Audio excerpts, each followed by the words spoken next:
የሚሸጥ ቦታ ነው ይዤላችሁ የመጣሁት።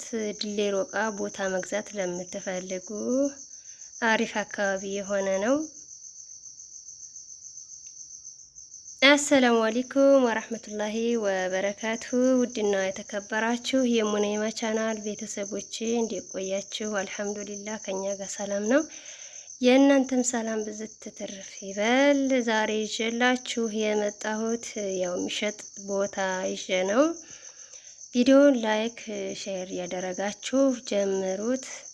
እንዲሁም ለቤት አዲስ የሆናችሁ ሰብስክራይብ አድርጉ። ሁልጊዜ የምለቃቸው ቪዲዮዎችም እንዲደርሷችሁ የደወል ምልክቷን መጫን አትርሱ እና ቦታው ድሌ ሮቃ ከመስገጃው ቦታ የመድረሳው ጎራ ያው የድሌ ሮቃ ልጆች አብዛኛዎቹ ታውቁታላችሁ። እዛ ነው ያለው ቦታው።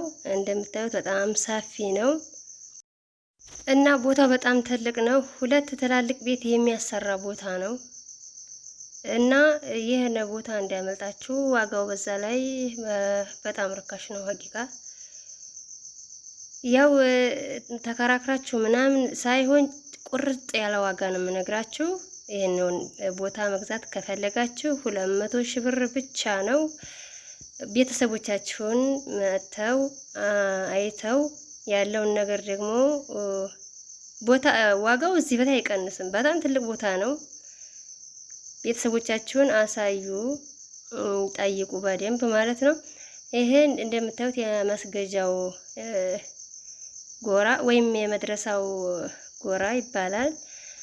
ኢድ ሲሆን ሶላት የምንሰግደው እዚህ ነው። የአረፋም የረመዳን ኢድም እና ሀባይቢ እዚህ ጋር ያው በቡልኬት የተሰራ ነው መድረሳ ማለት ነው። በፊት በዚንጎ ነበረ፣ አሁን እየተሻሻለ ነው ያለው። ከዚህ ጎን ነው ያለው ቦታው ማለት ነው። እዚህ ከመስገጃው ቦታ ወይም ከመድረሳው ጎን ነው ያለው። በጣም አሪፍ ቦታ ነው። ለአስፋልቱም ቅርብ ነው።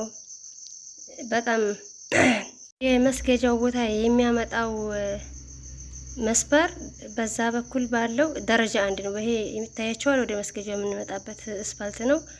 በዚህ በኩል ደረጃ አንድ ለዋናው አስፋልት ያኛው ሳይሆን ወደ መድረሳው የሚያመጣው አስፋልት ነው ያልኳችሁ።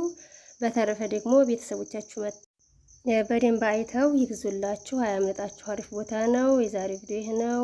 በቀጣይ ቪዲዮ እስከምንገናኝ ሰላም አለይኩም።